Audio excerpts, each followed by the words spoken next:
I didn't want to ask a stupid question like this when James is on because, we want his insights more than us talking. But I did want to ask you guys, are you feeling any sort of nerves for tomorrow? Because I always get a little nervous. I'm nervous. I think we haven't hammered away this point enough, and James brought it up, that this is probably the first time since forever that the Leafs are actually the favorites in a series, and we shouldn't be concerned about them going to the series because they haven't lost yet in this little era a series that they should have won. This era. You could argue Columbus, but then again, it was an 8 seed versus a 9 seed. So who knows if they should have or shouldn't have won that. But this is the first time they're going to play a series they should win. And we should go into it believing that they will win because they should. So I'm not worried. I don't remember who brought it up, but there was a point about the separation between Montreal and Calgary. Now, at the time we're recording this, Calgary unfathomably still has a game left to play. They're playing against the Canucks. Moronic.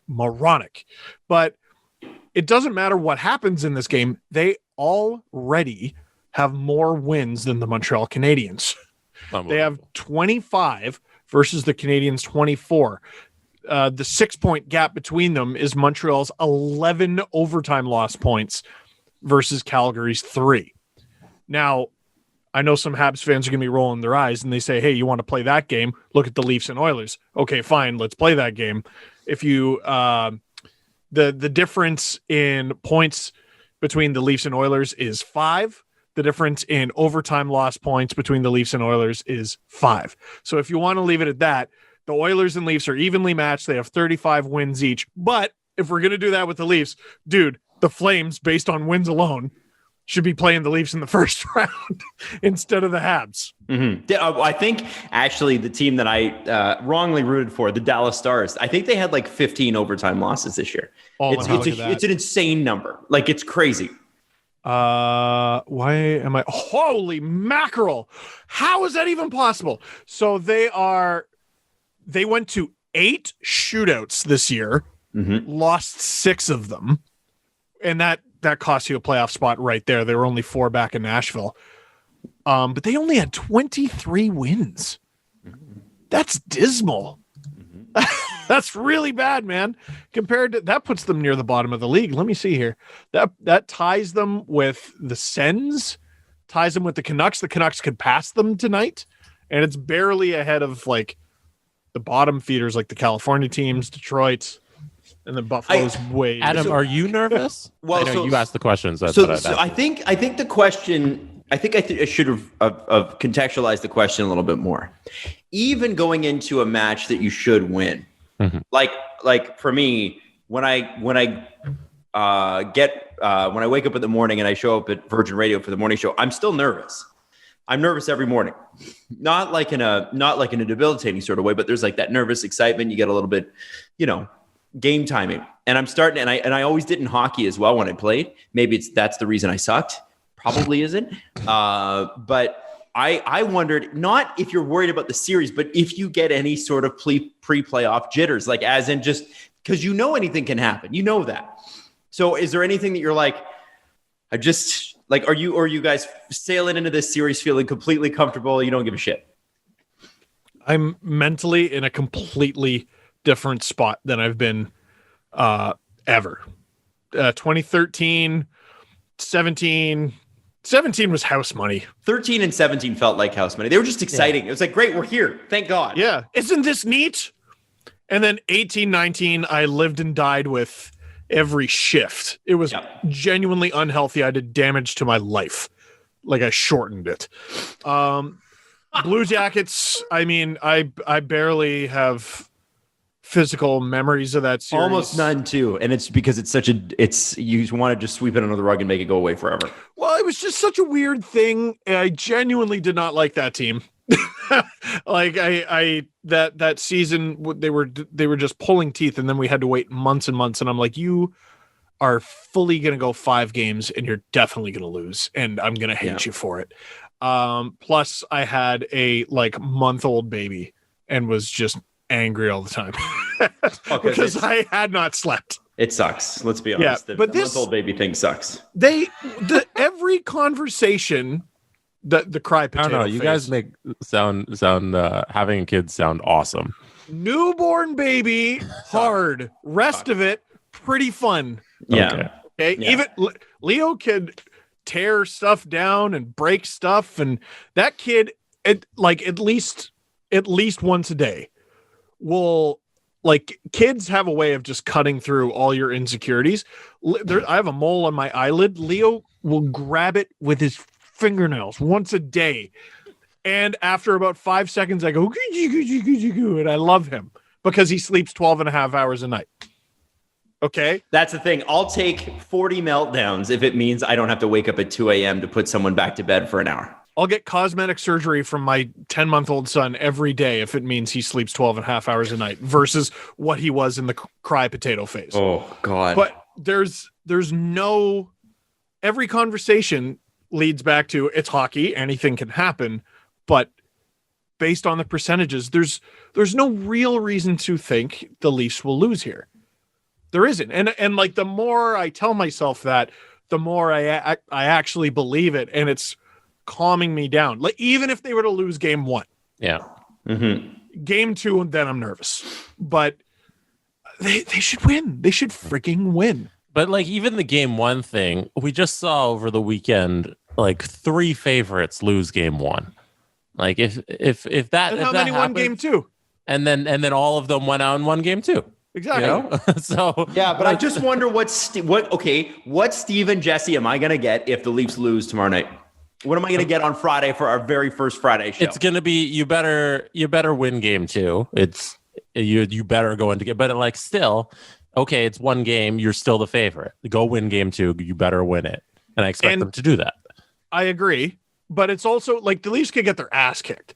And depending on how heavy they get their ass kicked will dictate how nervous I am. But like, you look at Leafs Bruins 2019, the Leafs kicked their ass in game 1. They Yeah. did. They kicked their ass. That was awesome. Remember that Game vividly. 2 was a completely different game in terms of style, flavor. Kadri got kicked out. and the Bruins completely turned it around. They completely flipped the series on its head. You know, so it's every game is different in these playoffs. The only thing that gives me pause, and this year helps erase it with what we saw, you know, 3 favorites losing, 3 favorites coming back. But CJ talked about game 1 between the Lightning and Blue Jackets in the bubble.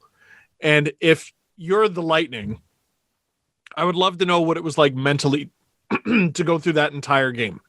Because it's like, was that the OT one? The quintuple OT game. Yeah.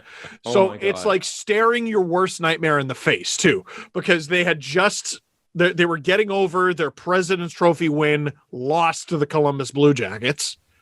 Next year, they get them in the first real round of the playoffs, non-play-in round of the playoffs. And the first game goes to quintuple overtime, and their goalie made what, 70 saves? Something like that. He matched his jersey number. Good for you there, Eunice. Like, but they won. Yeah. So that's what CJ comes back to, or came back to. I remember when we were talking about it. He's like, if they lose that first game, who knows? Will they win the cup? I don't know. Will they win that series even? I don't know. So mentally, I think the first game, it matters. Yeah. It matters. But this year, and it was so nice to hear Austin Matthews say he's been watching the playoff action. You know, that's an enormous pet peeve of mine when NHL players tell me they don't watch the NHL.